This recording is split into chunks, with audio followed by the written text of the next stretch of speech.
So whatever you think about yourself is what you think about yourself first. You don't let anyone else's thoughts infiltrate what you think about yourself. And what you think about yourself is how others will think about you. So if you decide that you are ugly, that's how other people are going to see you. So whatever you put out is how people are going to reflect it back to you. Ladies and gentlemen, welcome back to Conversations with myself, Francis Koh. Yet again, we have another incredible show ahead. My next guest is a talented wordsmith. Her play of words and her appearance on stage and who she is as a person can be frightening to most. But however, she's full of confidence. Although this was not always the case, the way she has grown within herself to become the woman she is, a lot of women fear her only out of jealousy rather than envy. Please allow me to welcome to the show, Miss Jjaqz. Thank you. How are you doing, my dear? Thank you for coming. Thank you for having me. Thank you for having me. I want to get right in. I'm there minding my business at the poetry jam, and then you come on stage. Yes. Right? And it was a show that Leroy Logan was there. Yeah. Yeah. So he was sitting at the front. And then you had your phone out because you said you just wrote that piece. Yeah. And then you started. And then you said something. I was like, what? And then I was looking around the room. I think everyone had that. Did she just say that? And then you repeated it again. No, the DJ willed it. Yes, Corey was like, I had to. He was like, okay, just to make sure. So when Rory reeled it back, then I'm looking at Leroy Logan now because obviously is of an older generation, and you said it again, and it was like, I was like, damn. And the room just like. And then you just stole the show from there. And then I was like, wow. So, and I was like, yeah, we have to meet after. And we had a conversation. And you are somewhat the same, but not the same. Like on your stage present is you and you in real life is you. Yeah. I can see the resemblance, but you can take it apart when it needs to be. What does poem mean to you? Well, poetry is like expression. It also is like it's the easiest way for me to express. It's also the clearest way for me to express. Sometimes my mind thinks very fast and then my words are not coming as fast as the mind is coming. So I'm already on the third or fourth thought, but my mind hasn't even said the first one yet. So with poetry, it's like I can slow down and I can like deliver to you exactly what I want to say in a way I want to say it. And like my mind thinks like in a chaotic manner, but it's still very poetic. I still like think about life through the eyes of love, and like everything kind of surrounds that. And I try to like make sure that the way I speak, the words spoken are through love and nothing else. But when my mind is like going 20 miles per hour, it's not easy. So poetry is just an expression. And it's really just an expression for me. And in some cases, it's not just love, it's deep love. Yes. It's intense love, where you have to be like, when you check out some of her stuff, for those of you who don't know her stuff, you're going to be like, okay. For the gentleman, I'll pre-warn you, just let your missus know if you're in a relationship that she's a poem. I've pre-warned you. Now, when did it start for you? When did you decide, you know what, this is the way I want to slow down my thought process through writing? Well, I actually started writing like when I was 7. I wrote like a kind of paper book. It was called A Fly in the Sky. I actually have it because my dad brought it out to me like a few months ago. So I like, when I learned how to write like properly, like quite early. So I wrote this book about a fly in the sky, and it was like poems, a collection of poems about the fly in the sky. Obviously, right now, if I read it now, it's really rubbish because I was 7. But some of it I've taken and I've used in my other stuff like later on. So that's where I started. But then I've always like felt really alone, and I knew that, and that was what the essence of the fly in the sky was, that the fly was alone in the sky, just flying. And at the time, obviously, I don't know, I can only reflect on it now, is that that's how I felt. But at 7, it's not something that you really understand. It is what it is. As I got to like primary school, older in primary school, secondary school, I started to feel that feeling way more intense, but I still don't know what it is. I just know that I feel so alone in this world. I have parents, like 2 parents, I have brothers and sisters, I have so many friends. Like I had so many friends in primary and so many friends in secondary, but it just was this really like lonely feeling that I've always possessed. Then I went to, then I was diagnosed with depression when I was about 18, and I had a boyfriend at the time. Nobody knew, so my dad like had seen like a massive change in me between secondary school and college, and I think it had just got worse and worse.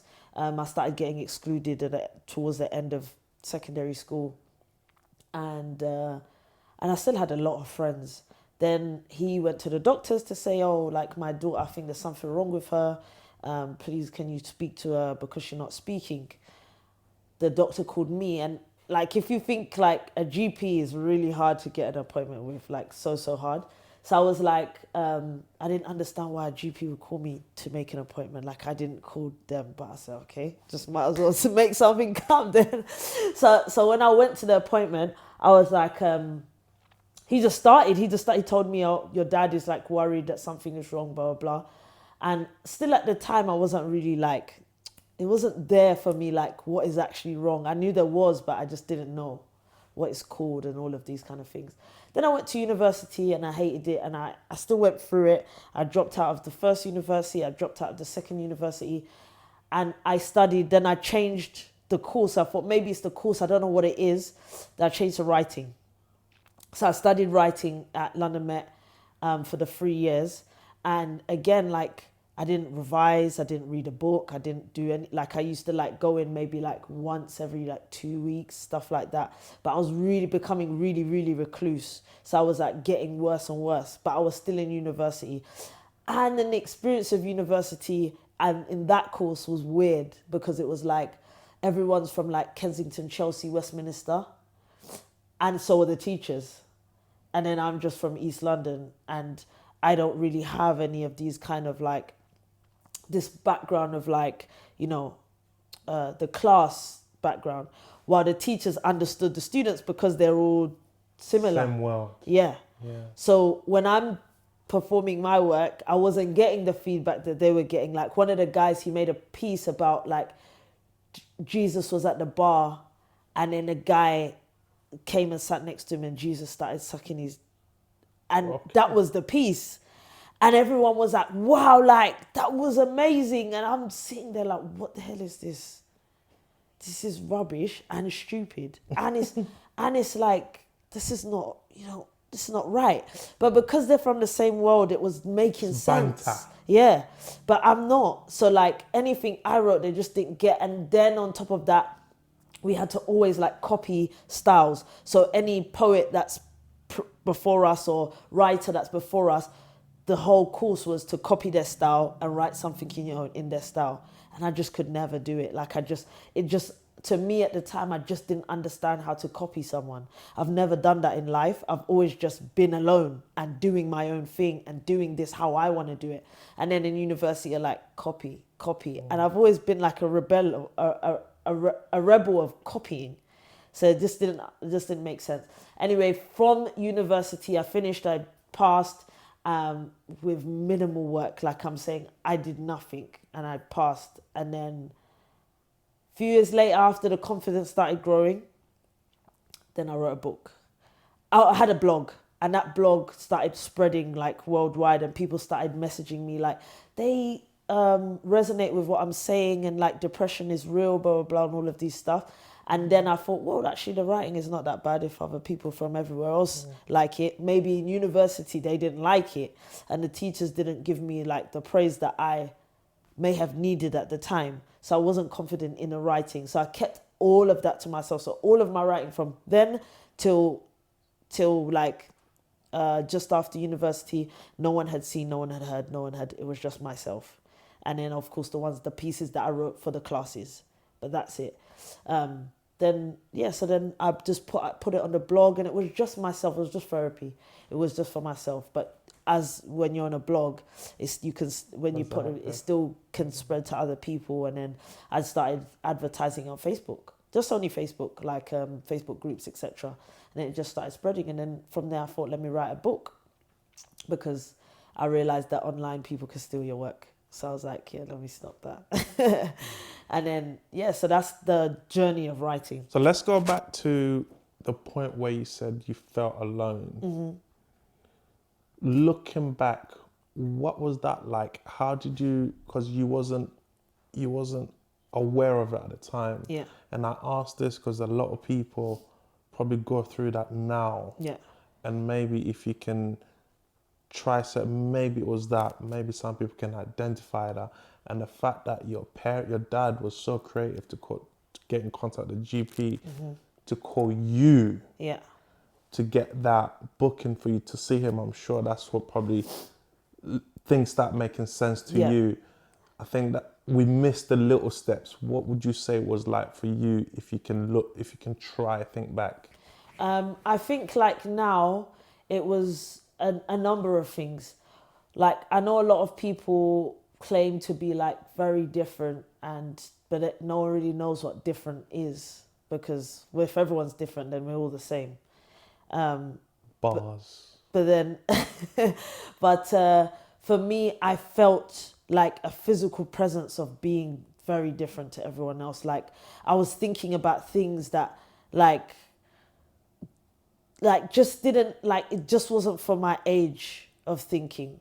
And when like you try and speak to your friends about it, they're not really like, they weren't just there at the same point as me. And then I'm like the black sheep of my family. I'm like really creative and really like mad, and I like have tattoos everywhere, and like music and art and stuff like that. And my parents, of course, they're refugees and they come from Uganda, but they like have this kind of really working mindset of like really working hard and overworking to get a result. And I don't have that mindset. I don't believe in overworking anything. Like, not for anyone anyway. For myself, maybe, but for anyone else, like, it just, to me, doesn't make sense. If I can get the same, like, I passed in university with 0 work. Ladies and gentlemen, she's not telling you this so you can do the same. No, I'm not. That's hard talent. Writing is hard talent. So like it. I've always, even GCSEs, I didn't pick up a book to read, to revise, and I passed my GCSEs. So I've always had that. If I'm getting the same results as everyone who works 10 times as hard, why am I doing that? If I can just work 50%. Have you ever challenged yourself to work as hard? I haven't until now. Okay. So now, actually, when I'm inside of my real passions, yes. But prior to that, work, school, college, all of that, no, I just do, and just done. And it's not, I don't get like the top pass. I've never got the top pass in school. Like, you just do enough to get by. Yes. And that's all you need to do. And that's all you need to do. And you're happy with that as well. I'm very happy with that. And I think that's because if I worked hard, I would have got the top. Even like 5% hard, I probably would have. But if I've passed, then it's a pass regardless. In a way, that shows your intelligence. Yeah. If I can work out 15%, yeah, I don't need to do the homework and I'm gonna pass. Why not make my life easier? Yeah. And I passed. Yeah. Going forward, what's the relationship like with your dad now? Oh, like my dad is like, is how I see how all human beings should be. Like he's very knowledgeable. He's like the image of what love looks like in a person. He the way he loves his children and his wife and his family, and he takes care of his family like his brothers and sisters, and outer family apart from like his children, etc. He treats everyone like with such respect. He does demand a very high respect back. He doesn't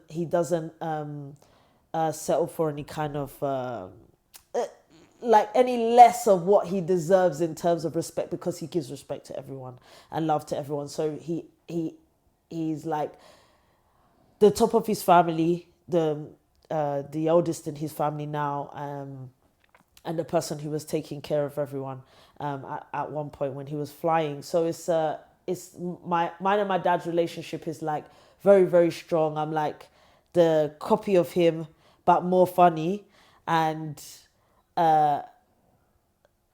probably the same as, like, he's very good looking, so am I. So I don't know, like we're just the same, but he's the image of like what I believe like men should be.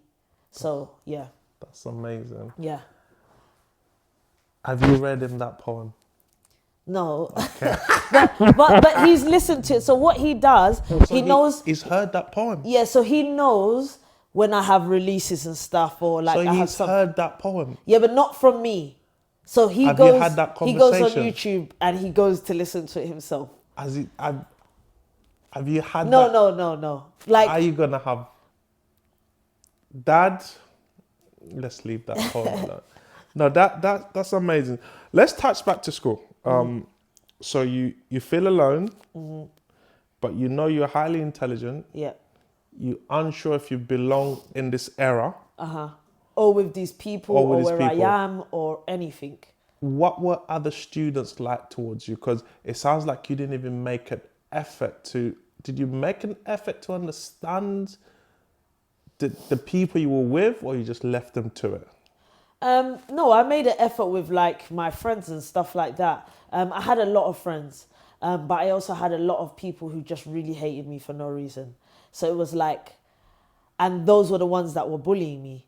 But there was like no actual reason, because I didn't do anything to anyone. I'm like, in general, I'm actually a very quiet person. I'm introverted naturally, extroverted learned. So Explain that. So I've always been like, you have to speak to me for me to speak. I wouldn't just speak, right? But once you start speaking, you're comfortable. Yeah, like if you speak to me, then we're all good. The extroverted came because I'm like, I cannot, one, do poetry, do music, do any of these things that I want to do that are my passions by being quiet all the time and not speaking to people and not putting myself out there. So I was like, yeah, when the confidence came, teach yourself how to go out and do these things, go out and speak to people, go out and be alone. I've always been, I traveled alone when I was like 18 years old and stuff like that. But even then, like traveling alone and doing stuff alone, it still allows you to be introverted, because then you're in a position to be completely introverted. So it was a thing where I had to go out alone and then make the extra effort to speak to people, to go and do this, go and do that, go to events alone, like networking events, etc., and then go and speak to people. So those are like things that I like taught myself how to do. And then like the easiest thing was like romantic relationships, or trying to create romantic relationships. So speaking to guys was the easiest way of learning the extroverted techniques. So you was moving to guys. I wasn't moving to anyone. I wasn't moving to. She was moving to guys to practice to be extrovert. I'm joking. Me, I can't move to no one. I just give them the signals that they need to move to me now. Oh, and then, what are the signals like? I don't know what the signals are exactly, but I would definitely go into a place that, like a party, say. Yeah. And I've scouted the room and I know who I want. And that person who I want, they are definitely going to speak to me. And that's just because I've like... Sent out the signal. I've sent it out, like that specific one. And it's never failed me. Guys, we don't stand a chance. It's See, witchcraft. any guy out there that moves to a girl thinking he got game, no, she wanted you. No, I'm telling you 100%, most of the time it's because the female wanted you, not because you wanted the female. That's not fair. It is fair because after that point, it's all the man's doing.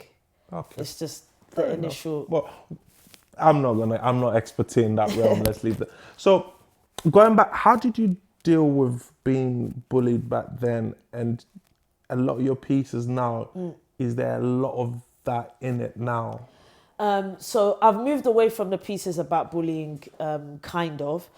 Sometimes on my poetry page, I'll kind of go back to the depression and bullying and stuff like that. My book is solely based on the transition between being bullied and having a really hard time in school to learning how to forgive myself for that. Because firstly it was as I got older, I realized it was I would never get over these things if I don't forgive myself first for the things that happened to me, because it was like, not that I allowed it to happen to me, but it was like it happened to you and you didn't do anything further to stop these things. You didn't try and understand. You didn't do these things. And now you understand. Now you can forgive yourself. I don't need to forgive these people because I've forgiven myself for them.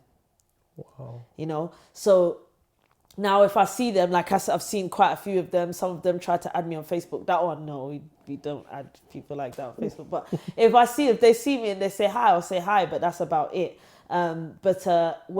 How I felt at the time in school, I just didn't understand it. Like it puzzled me because I was like everybody else in terms of we're all just coming to school and we're going to do our work and we're playing outside and all of these things. And I tried to put it down to me being popular with the people that I was popular with, because the most popular people were my friends, and it was the ones who weren't as popular, they were the ones who hated me.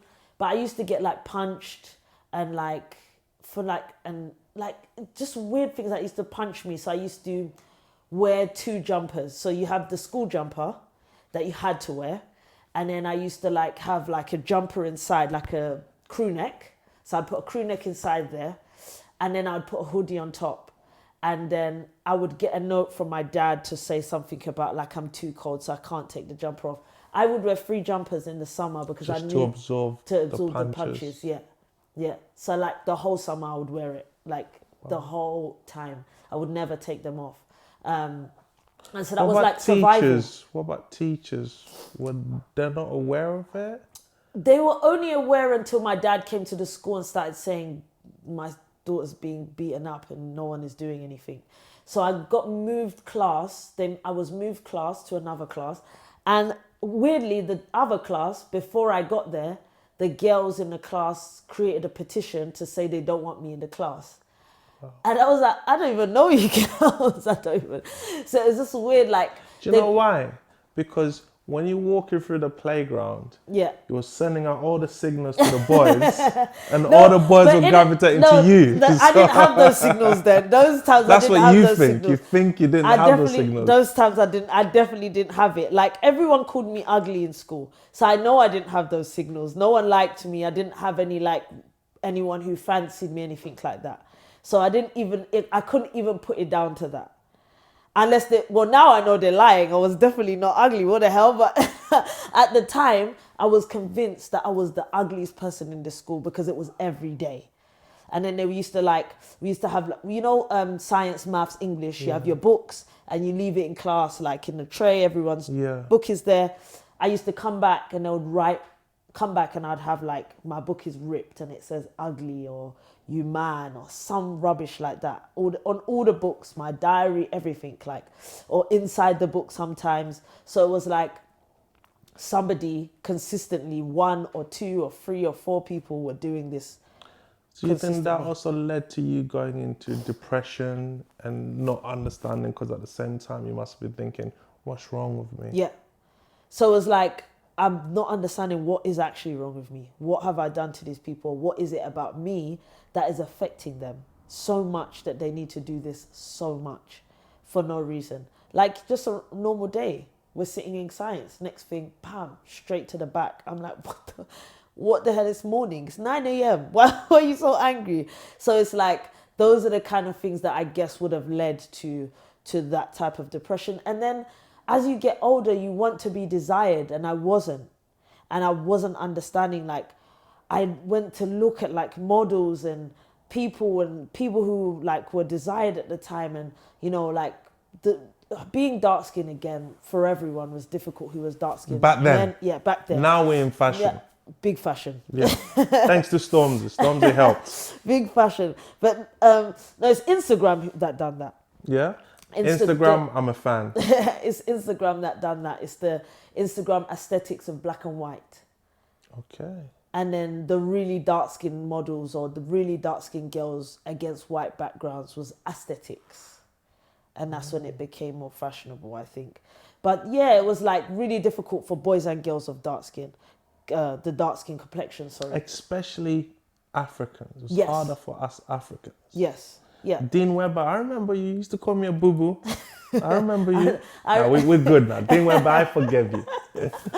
So then it was like my friends, like, some of them were light skin, white, etc. I don't really, at that time, because I live in East London near Ilford, so it was like predominantly Asian. So there wasn't really like many black people there. So I didn't really have many black friends at the time. And my friends used to like always like have boyfriend, or people used to like them, and then like I would just be standing there and I would always hear, oh, she's ugly. Always, always, always, like something about me being ugly. Just like in the background, I'm looking at all of these people. I have a symmetric face. I have a normal nose. My nose is small. It's not big. I have normal lips. Like, they're not big. I have eyes that are like small. I have a normal hairline. Like, there's nothing like visibly that I can say, oh my God, this is ugly. Do you know what I'm saying? So what was the difference between, I don't look like them, but what is the difference between me and them? Jealousy, hate, envy, now you But know. by the time it was like, this doesn't make sense. I actually have a symmetrical face. So when I went to Google it, what makes a good looking person? The first thing was symmetrical face. I went and put mirror there, everything. So if this is symmetrical, what's the issue? Like, so I'd done all of this weird research about good, like, beauty, words, but this is words, right? This is not the desire of the human mind and how the human mind works and how people perceive. Now I understand that life is about perception, but at that time I didn't. Like, everything that we experience is what we perceive. All of our experiences through our own nervous system, not anybody else's.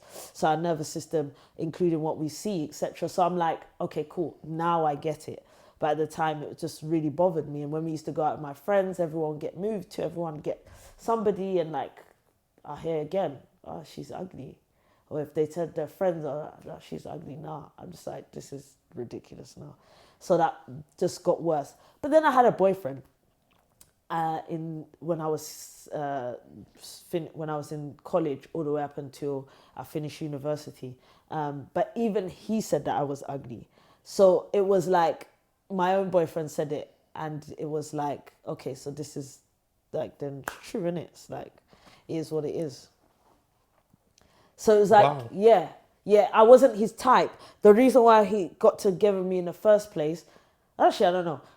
We spent a lot of time together. We were working together, and I think it just naturally happened like that because we were like friends and we were working together all the time, etc.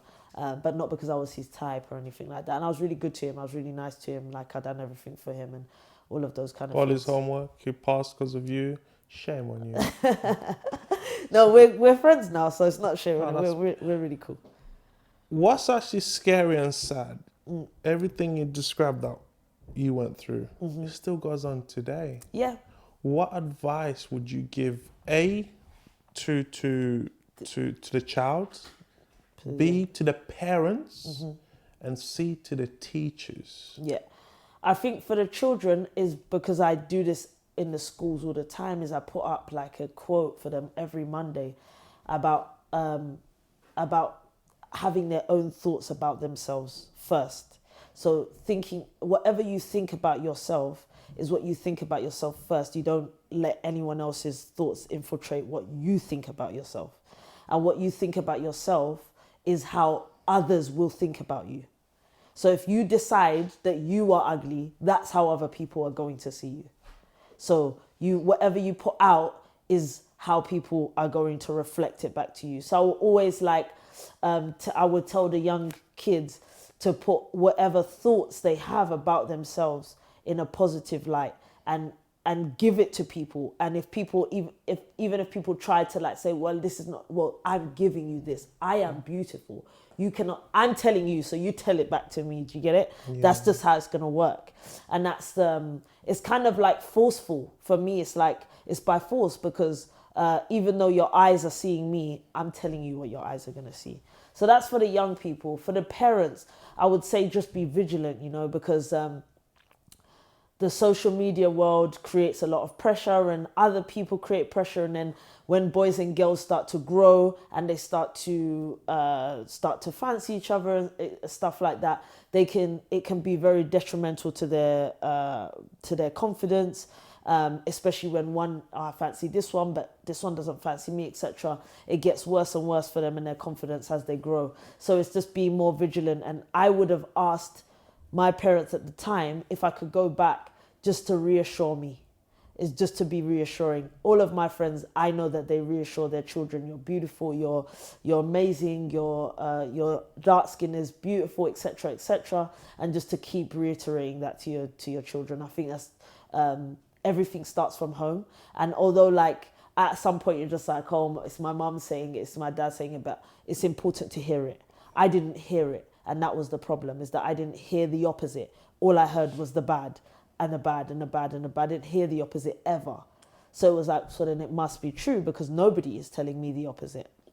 And then for the teachers, it's really difficult, because me as a teacher now, I'm just I notice everything. I notice when you're trying to bully, when you're about to bully, when you're about to be aggressive, everything. Because you're so in tune with that. With what happened to me. Yeah. But then I've noticed that other teachers can't be, because they have 30 kids, and that 30 is every hour. So it's 150 kids per day. It's really difficult. But if you have a passion for the children that you're trying to make a change in their life, then you treat every single one of them as individuals, and you don't collectively treat your class as a class. You treat each child as their own, and you understand if every child has a love language and they want to be loved in that way, regardless if you're their mother or their teacher.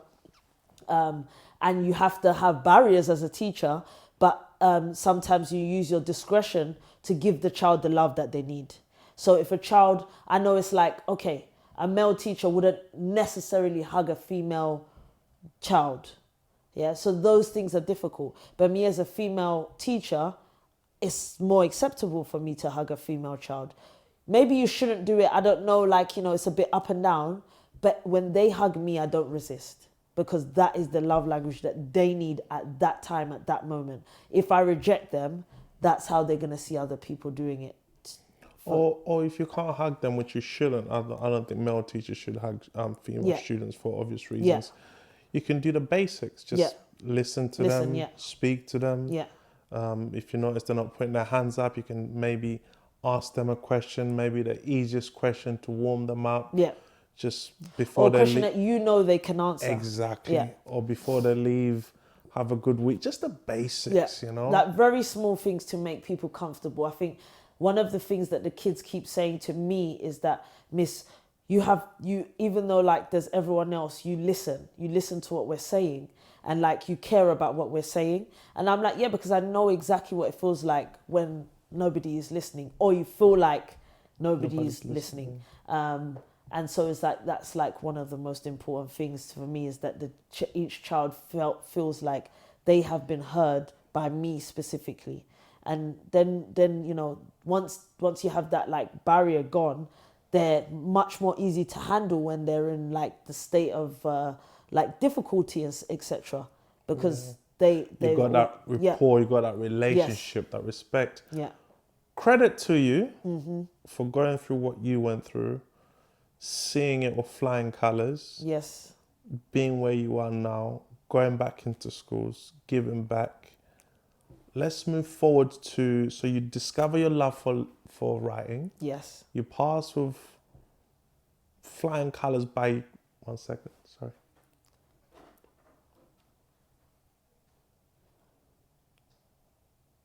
Just press that, thank you. You pass flying colours by your standards of doing the bare minimum. Yeah. Then how do we then take that love for writing to the stage? So the stage has only happened in the last few years. The page was first. And the page was so impactful to people because the exact same thing we've just been speaking about was in the page. And it was resonating with people and people wanted to hear it. Then I was like, I'm not a performance poet because I'm not dramatic. And when you... I think you are in your own rights. That's not true. Listen, guys, go in the comment. Go see her work and dramatic doesn't have to be like loud but. So that's the perception of poetry. So I had to go through that understanding that like when you go and listen to a spoken word poet on YouTube or in a performance like the one that we was at, they go up and down in sound and then they do like really like loud like expressions, almost like drama. And I've never been comfortable to do that. So that's another thing is why I didn't get the best marks in performance poetry in university, because it would be like, my name's Jackie and dun, dun, dun, like, you know, and I can't do that. And it's just dramatic and it's too much and I'm not going to do that. And I wanted to be able to perform, but in the same tone that I speak. I just want to be myself. I don't want to act like anyone else or be anybody else. I want to be Jackie, and that is it. I want everyone to see Jackie in the from how I see myself. Yeah. So if I started doing that, then it's like this is not how I am every day. Yeah. So then I'm just, like, you're gonna see me on stage going do do do do do, and then I'm gonna come off and I'm standing like that. And you think, what the hell? What's wrong with this girl? So I wanted to be able to like it to be reflective of my own personality in real life. So I had learnt over the time that you don't have to do that. If you want to be yourself, you can just be yourself. So then I started to do it just like video it myself, just like a few poems, etc. on Instagram. And people just liked it. Not like my friends, they liked it, etc. So I thought, let me take it to the next step. And then my first EP, I wrote in like 6 months, because I was like, after the book, I really wanted to do an audio of the book, but then I was like, yeah, no, the book's finished. I don't want to work on that anymore. And then I had my first like real like proper heartbreak. And I was like in this state of like, this is crazy. I have so many thoughts, so many words, like everything is going on and I'm not out of this like heartbreak situation. I'm still like very deep inside it. So let me just write about it. So I wrote each piece, not 6 months. I wrote each piece in like 3 months and just went to the studio to record. And it just turned into this whole story that I knew people would resonate with. And although I'm still inside the story and still living the story, I know this happens now. This is 21st century love. This is like everyone is cheating and everyone, well, not everyone, I hope. Yeah, I was about to say that. Not everyone, I hope it's a lie, most men are cheating.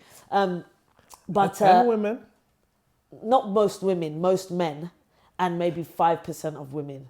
But like 99% of we men won't are even doing say what your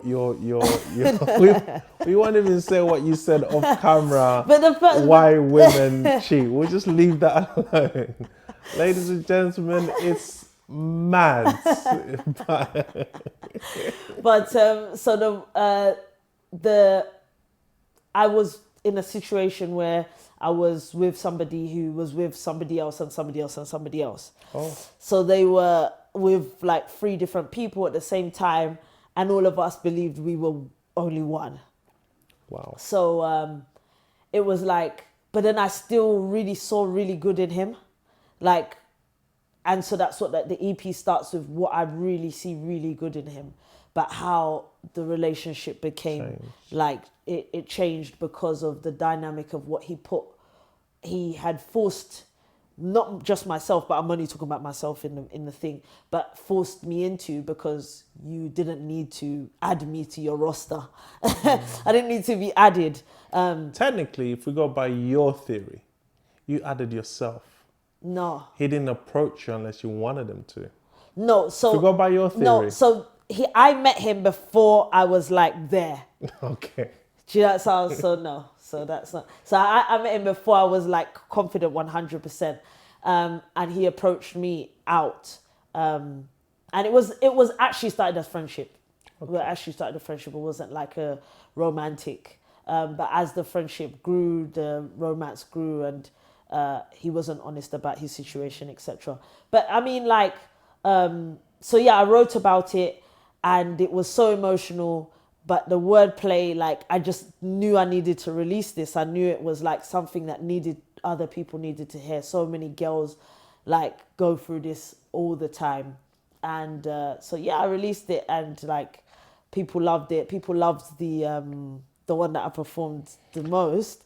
But yeah. I hate that, by the way. Just for the record, I don't like that one. It's probably my worst piece you ever done. I was like, what is this? Your first time on stage, what was that like? My first time on stage, I think... Because I'm assuming you're fighting yourself, but you're excited, you're questioning yourself, and you're discovering yourself. Yeah. And although you're in a state of confidence and positivity, because when you're on stage, you feel almost, especially when you start off, yeah, you almost feel naked, like all eyes on me. Yeah. For you, going through what you went through, your journey, what was that like? I think it's more of it wasn't about me, myself, but more about the work. And would people understand? Because I use a lot of like imagery that like is from the past or from a book or from something like that. And will people like connect with it, and will they like it? So that's like more of the nakedness of my work, more than you looking at me, because I've always taught. I've always been in front of the class, right? And I became a motivational speaker for depression on the back of the blog. So I was already presenting in front of people. So that wasn't the hard part, standing up and saying blah blah blah. My name is Jackie and etc. I can do that. It was more, I'm now giving you my heart in words for you to listen to. And that was like the naked part for me. And yeah, so that was the nerve-wracking part. And then because at that time I couldn't memorize my work. I still can't memorize my work, but at that time it was worse. So I'm reading, looking down, and the moment you look up and you see people looking at you, you just look back down, because you're like, oh, they're listening. Okay. I'm not going to keep eye contact, because that's the nerves, and then I would just get nervous. It would just go all over the place. But no, I think it was the nakedness of like the actual, I'm presenting to you my heart here. Like everything that I have, that I possess, I'm giving to you. I don't hold back either. So I'm not a person who, my poetry is like, I'm giving you a bit and I'm keeping a bit for myself. Everything you have everything. You have my whole heart, everything that's in my mind, every expression, every feeling, every emotion, everything. There's no lies. There's no, playing for the camera. This is fully 100% Jackie. My favorite piece of yours is, I've never been a trainer's man. I've never been into trainer, but loads of my friends were, and I wasn't into trainers for the simple fact that my mum couldn't afford buy me trainers back then. So I stayed away from that. But my favorite piece of yours was the trainers one. Yes. Because it really, every time I hear it, even when I see the videos, it really takes me back. I can actually visualize myself with my friends walking down Kilburn High Road, going to JD, going into Foot Locker at the time. It really, that's my favorite. It really takes me into my childhood. Yeah, that piece was more about this nostalgia of being black and living in the time where we didn't have to show off on the phones, and we went out with our friends, and we went to like these under 15 raves, and just chilling on the blocks and getting in trouble with your mom, and these like all these nostalgic things that And like when you don't said that, happen if you now. say we meet at such and such Yeah. time, That's you the time have we to met, be there, because you or otherwise else you're on there's your no own. one there. You're on your own. If we're all going ice skating to 1 p.m., don't be there at 1:15 because the bus is gone. So yeah, all of those kind of like being with your friends, and even like it started with about being African and being cussed while being African when we were young, and having pepper grains, and that pepper grain thing really like stuck with the people with 4C hair. You know, if you had like 4C hair mostly, and you had these like, I still have them. I don't brush my hair anymore because I'm like, I used to bully me for it. Now I like it, so it's okay. Yeah. So like I used to, yes, I put that in there because those were like very specific moments that like we would really remember as a collective, as Black London, which I thought was just Black London. And then someone else from America the other day said to me, "Oh, I've heard your work. And I heard that piece, and there's exactly the same experiences that they experience." I'm like, so it's a universal Black thing. It's not just being Black London. This is like just being Black and growing up in the, I guess, 70s to the early 2000s, maybe even before that. Yeah. Yeah, Early so 2000s. early 2000s, Yeah. Well, I mean, your work is phenomenal. Thank can you. we be blessed enough to hear something? All right, this one's simple, nice. Like it's not rude. Ready? Yeah. Okay. So this is from my first EP. This is the first poem. This is the one that I was explaining to you about how I saw a still good in a person that had done wrong, but I was still like so enamored with him that like the position of like wrong, that the fact that he done wrong and I still saw love in him was a reflection of me more than him himself. So yeah, all right. So I hope the wind would blow you towards me on the cold nights, just so I could feel the warmth on those nights. I'm caught in a whirlwind of missing you, especially on these lonely nights when I look up at the sky and see you and the stars wrapped around it. That's how I imagine the two of us. Me, the pages of the book covered in you. The title is Us Two. I trust you to keep surging through like electricity. I want to be the reason you light up every morning, every evening, and every night. And I wouldn't mind switching with you. Me, the switch. You, the finger, as you press on my chest to feel my heartbeat for you. And we press again, played like black and white keys to make the sweetest melody on a grand piano. Me, the keys. You, the cover, as you lay on top of me silent at night, and we press each other in the dark. Yeah. See, that is so bad. It's my own work and I can't remember it. To make the sweetest melody on a grand piano. Me, the keys. You, the cover, as you lay on top of me silent at night, and we watch each other in the dark, waiting to be risen like the sun. Me, the sun. You, the sky, as I brush past you and you smile at me too. I want to be sprayed like perfume. You, the neck. Me, the particles, as I seep in your skin and bring the warmest embraces in. I want to tell you you smell nice and it's because of me. Can't you see? I don't want to live without you. I want us hand in hand like grains in the sand that merge to create the promised land that belongs to the seas. You, the sea. Me, the sand, and you visit me on the shore. We are never apart. You cover me. You make me wet with love and I drown in you. And you pick me up like a plectrum. You, the hands. Me, the guitar strings, and you strike me accordingly. I want to be played like drum and bass. You, the drum. Me, the bass, and we get drunk to the sounds of whatever we play, and we dance the merengue. No, the bachata. No, the chizomba, and I move, sensually kissing like lips, and I close my eyes while we kiss till you sleep. You, the dream. Me, the memory, and I can't wait to see you again in every bed that we lay when we travel through time and space. And I'll whisper all the languages of love, mi amor, ti amo, while we wake in Spain. Rabta, when I describe you in Urdu, feel sundar, pir, in Hindi, when you touch me, and in Mandarin, why ni, je t'aime, in the language of love, when you stroll from the streets of Paris. Whatever you want to hear, I'll learn it for you, as long as you promise to love me. Yeah. Love is so beautiful when it comes from the heart. That's all I got to give, ladies and gentlemen. Thank you. Thank you so much. Wow. Do you know how good you are?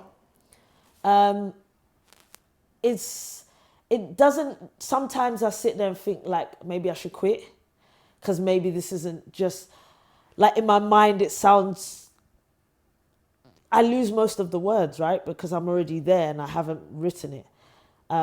Sometimes I'm like, wow, this is good, this line is really good. But then other times I'm like, but is people going to connect? And if people don't connect, then it's not good. It's not good enough. But then they always connect, but then I always second guess. After every piece, I second guess. So I don't know, like sometimes like I'm very confident about it, and then other times I'm not. It just really depends. You're good. Yeah. Thank you. No, you're good. You're good. So let me get you in trouble now. Yes. Top 4 poets in the UK. Your favourite top 4 poets in the UK. I can't lie to you. I'm not a poetry fan. She's definitely in trouble. Mm-hmm. But like George the Poet's old stuff. Yeah. Like his old stuff, I really, really, really enjoy. I really enjoy what's his name? Terrell Lewis's style. Yep. And his work. I really enjoy his work. In the UK now, Kate Tempest's style. Okay. One more. So that's George, Terrell, and Kate. One more. Okay. No, 3 is enough. No, we need one more. We need one more. One more. Mr. I Am. Mr. I Am. But I'm cheating a bit because he's actually American, but he lives here. Scratch off Mr. I Am. No, I can't because he lives here. He might be on holiday. Just a long holiday. No, he's here. He lives here. Okay. I know him. Mr. I Am. Yes. See, that's why you make, because she knows you, Mr. I Am. No, I'm joking. No, you are amazing. No, you saw him. He's good. He's good. He's confident. Yes. His delivery is. Like, I take my hat off to you guys. Yeah. I couldn't even attempt what you lot do. Yeah. I could do it. I could definitely do it, but I know it won't be as a high caliber as you lot. You lot make it look too easy. I feel like they make it easy because they're performance poets, so they just come. But I'm actually not. No, but and then I'm like reading from my phone, and this is just rubbish. But people still gravitate to you. Although you send out the signals. Because of my poetry is not the signals. This is just when you finish your piece, when you walk in, like you. Sometimes there's nobody though.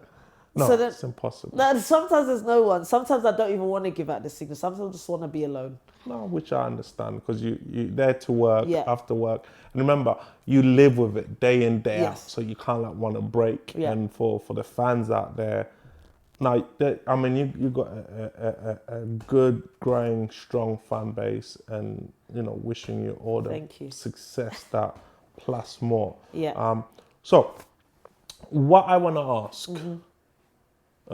What advice do you have for anyone out there, boy or girl, want to get into poetry? I've been asked this by other poets who follow my stuff, is just be true to yourself. Don't try and copy people's styles and copy people's work. Most of the poets that are out there, or any musicians, etc., who are out there, if they've put their music out there, people have listened to it. And if you copy styles and you copy words, somebody's going to pick it up. So it's always important, like, have your voice, and your words are your most powerful tool in this world. Yeah. above anything. What you say stays, it sticks. So it's like just staying true to what you think, what you feel is correct to say, you say it, and you say it with all of your chest and all of your heart and all of your might, and you stick to that. The one thing that like I was very uncomfortable with was trying to copy. And that's when I felt like my work was at its worst and its lowest. Now I have my own style, and I'm changing style now. So now like I'm releasing like new poetry, but in a completely different style, which is for me a completely different genre. But it's still staying true to Jjacqz, how I speak, the way that I speak, and the content like is still true to myself. I'm not trying to be anybody else or trying to copy or trying to imitate or emulate anyone else. This is just full on how my mind processes and how my heart feels, and then I'm letting everyone else know about it. So it's just number one is stay true to yourself, be real, and then let it out. Whatever's in your heart, you let it out. I strongly agree with that, because I think that's where a lot of people go wrong, is we see someone who's successful and that success belongs to them, and we want the success and we go after what they're doing or deliver it how they deliver it, and they actually in doing so, I strongly believe we're forgetting about our talent, because our talent is different. Yes. You know, I can appreciate your talent. Yeah. I should let your talent inspire me. Yeah. But what people, I want to do exactly like that. Yeah. And they go wrong because that's not their talent. You know that. And as the saying goes, what belongs to you shall not pass you by. Yeah. But if I'm so busy trying to be like you, I'm dimming my own light. 100%. You know, and I think I have to agree with what you said. Stay true to yourself. Yeah. Just do you. Yeah. And then there is 7 billion people on planet Earth. Yeah. Someone out there will gravitate to your style, your work. Yeah. I mean, you just need to go on YouTube, type in the weirdest things. People got a fan base on the weirdest on of anything. weirdest on of things. Yeah, there's space for everyone. I think that's what people need to understand, is that like there isn't anything. There isn't anything that someone hasn't said or someone hasn't done. Everything is recycled, but you do it in your way. And that's how it makes it unique to you. So it's not about worrying about what A and B and C is doing. You can do a replica of poetry, but your poetry style is different to mine. Yeah, so that's the most important thing for me, and that's what I like to pass on, is that one guy his work is amazing, but he kept copying the way that poets in America speak, and he's like just this East London boy just like me, and I'm like, why are you speaking like that? Why don't you speak in your own accent? Like, why are you doing this American style? And he's like, I don't even know why. It's because that's the poetry we grew up on, right? Yeah, okay, that's cool, but just speak, just say it. It's your words, say it. And then now he's like, he loves it, like he's uploading all the time and people love his stuff and he's gaining followers and all of that just be true to yourself. You don't need to copy. No, I 100% concur with that. Yeah. So what we're going to do now, that is your camera, my dear. Okay. You are closing the show anyhow you want to close it. Okay. You want to give advice, you want to do another piece, you want to sing, you want to give a lecture, you want to do a prayer. It's all on you. Okay. So my name is Jjacqz with 2 J's. I have a few projects out already that you can go and listen to or watch on YouTube, Spotify, Apple. You can find all of that on jjacqz.com with 2 J's, JJACQZ.com, or you can find it on Instagram, still the same name. I have some more projects coming out very soon. I have a track with Dizzy VC. If anyone doesn't know him, you should go and search for him. He's an amazing artist.